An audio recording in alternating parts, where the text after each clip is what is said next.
americanos, o si quieres los sudamericanos, en dar los resultados electorales, te vas a dar cuenta que muchos lo hacen en el mismo día de la elección o el día siguiente. con impugnación y Sin todo. embargo, Perú está batiendo un récord, porque la elección fue el 12 de abril y en algunas mesas el día 13 de abril. Y el 15 de mayo, es decir, más de un mes, vamos a tener los resultados.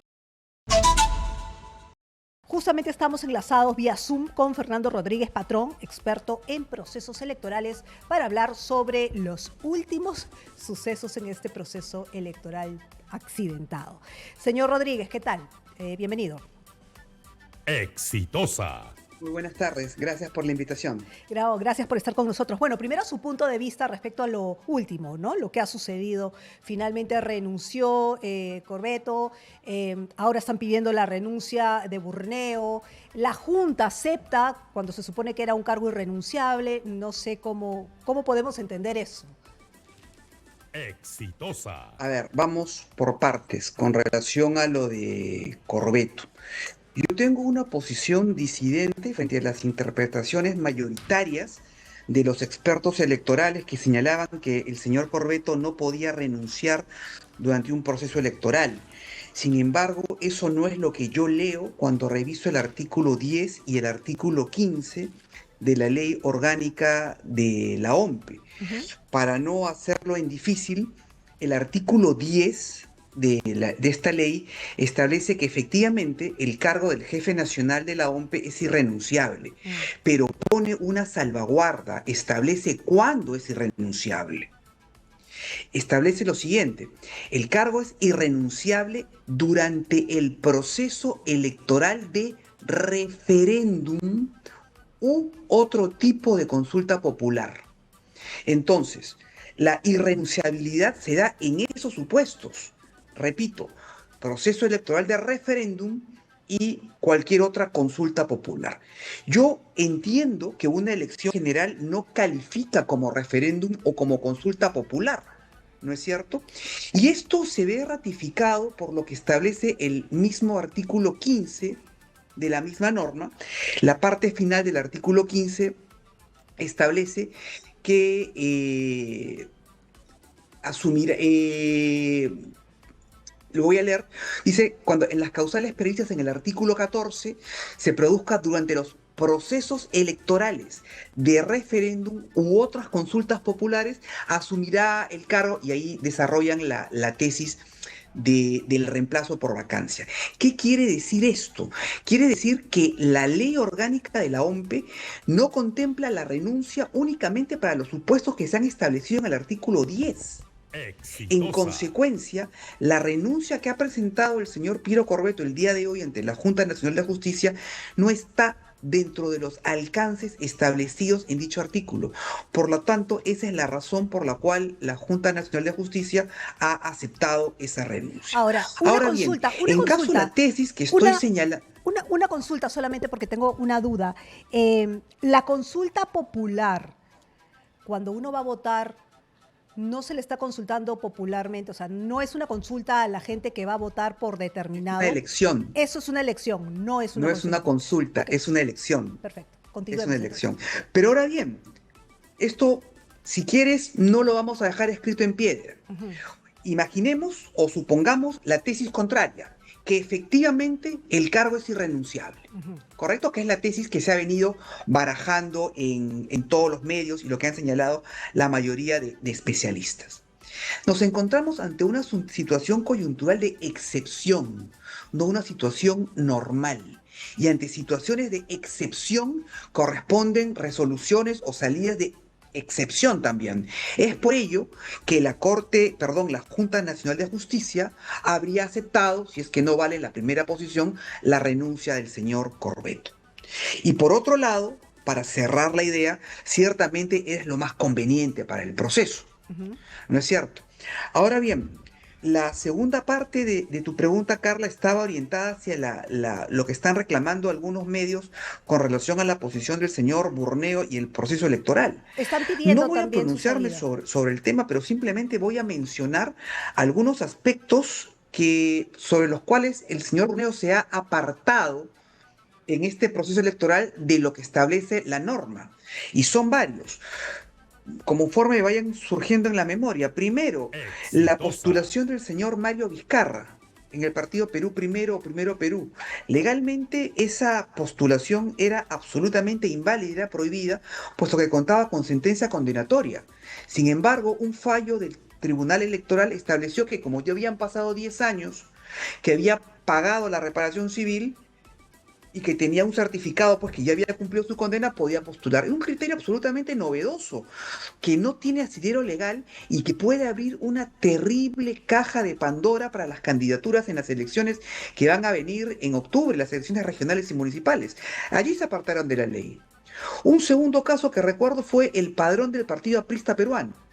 No sé si recordarás que el personero del Partido Aprista anuló su padrón y allí, sin querer o queriendo, anuló la inscripción de Carla García, del señor Blasquez Quesquén, y tuvo que recular y pedirle al jurado que anule la propia decisión del partido. Y el jurado lo hizo cuando ya había precluido la etapa de enviar los padrones a RENIEC. Curiosamente, la preclusión de etapas, y esto me lleva al siguiente punto, sí fue óbice para que no cumplan un mandato judicial de la inscripción del candidato Duberlí Rodríguez del Partido Unidad Popular, donde el jurado, el señor Burneo, fue reticente a cumplir un mandato judicial y por eso creo que sancionaron a todos los miembros del Pleno.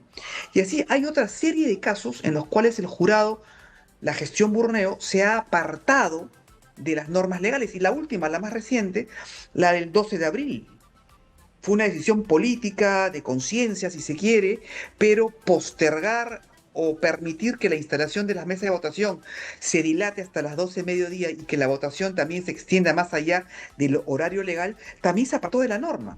Entonces, dicho esto, el jurado ha dado bastantes y claras señas, Exitosa. contundentes por cierto, de que se puede apartar de la norma legal en el momento que quiera. Ok, pero dentro de la ley electoral se puede apartar el cargo de Jurado Nacional de Elecciones. Es decir, así como le Bueno, pregunto, que yo si no creo que legalmente... al señor Burneo lo han nombrado la Corte Suprema. Ujú. Entonces tendría que ser la propia Corte Suprema la que por causas justificadas tendría que hacerlo. ¿Cuál podría Honestamente ser? pienso que eso no va a ocurrir. Ok, pero él tampoco podría Honestamente pienso renunciar que eso no va a entonces. ocurrir y exactamente, y tampoco creo que sea lo más conveniente.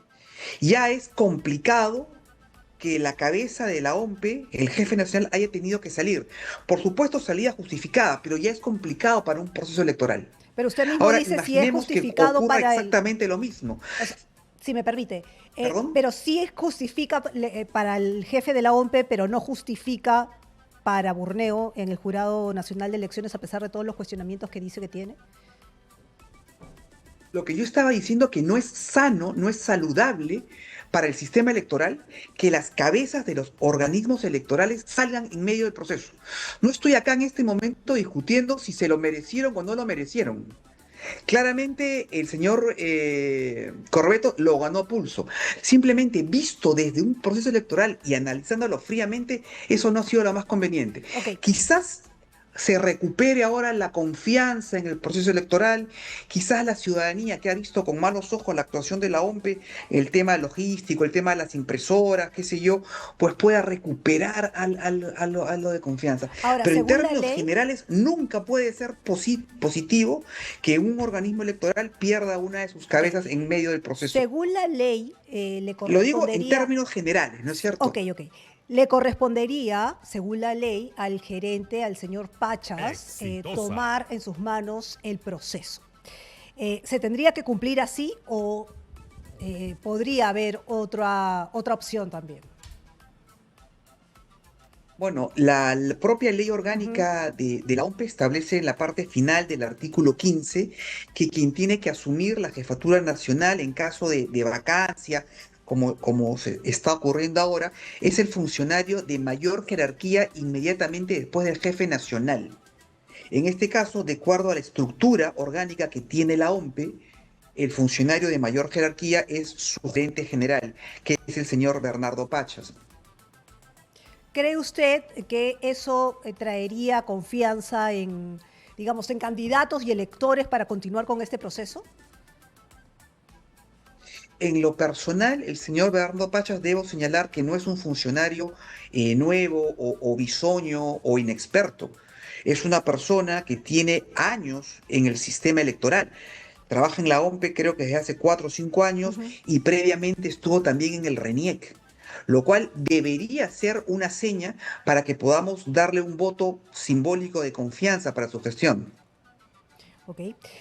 ¿Cuál sería el paso a seguir en todo caso en este proceso, teniendo en cuenta que hemos tenido a candidatos que esperemos bajen las revoluciones, han estado bastante alterados, eh, como para ya no pedir la nulidad de las elecciones o todavía hay una posibilidad de nulidad? La ley no lo No, estipula, ¿no? las posibilidades de, los artículos 364 y 365 de la Ley Orgánica de Elecciones establecen claramente cuáles son los supuestos con los cuales se puede dar la nulidad total o la nulidad parcial de una elección. Y no nos encontramos en ninguno de esos supuestos. Por lo tanto, pedir desde una trinchera de un candidato o desde un medio de Exitosa. prensa, pedir la nulidad total o parcial de una elección es más que un pedido jurídico, es más bien un deseo, una intención, porque en realidad no existen, al menos de momento. Todos los días está Ujú. surgiendo un nuevo destape periodístico. Al menos de momento no existe ningún sustento legal para proceder pues con la nulidad total o parcial de la elección. Pero sin duda no ayuda, pues, en esta percepción de la ciudadanía a bajar las revoluciones para continuar con el proceso electoral, sobre todo cuando también por esas trincheras se pide la salida del señor Corbeto, que bueno, ya salió, ¿no? Ya salió. Sí.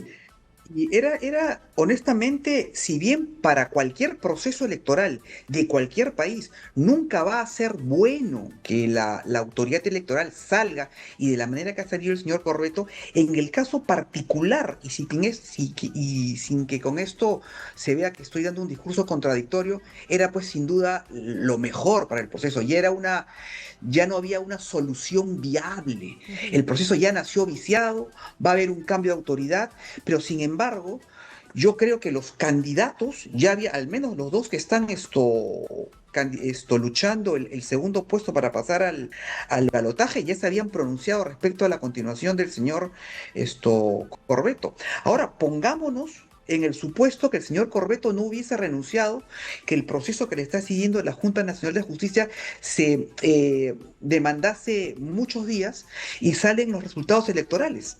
Claramente serían desconocidos por el candidato que no pasa la segunda vuelta, porque había perdido total credibilidad en la OMPE, ¿no es Ok. cierto? Ahora, hablando sobre los resultados, el Jurado Nacional de Elecciones ha dicho que no vamos a tener resultados finales hasta quincena de mayo, por lo menos, precisamente por las impugnaciones.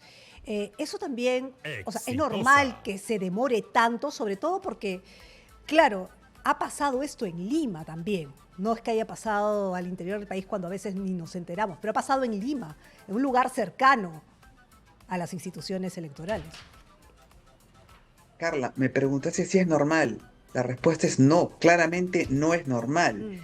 Si tú te tomas la molestia de investigar cuánto demoran los países latinoamericanos o si quieres los sudamericanos en dar los resultados electorales, te vas a dar cuenta que muchos lo hacen en el mismo día de la elección o el día siguiente. Con impugnación y Sin todo. embargo, Perú está batiendo un récord, porque la elección fue el 12 de abril y en algunas mesas el día 13 de abril. Y el 15 de mayo, es decir, más de un mes, vamos a tener los resultados.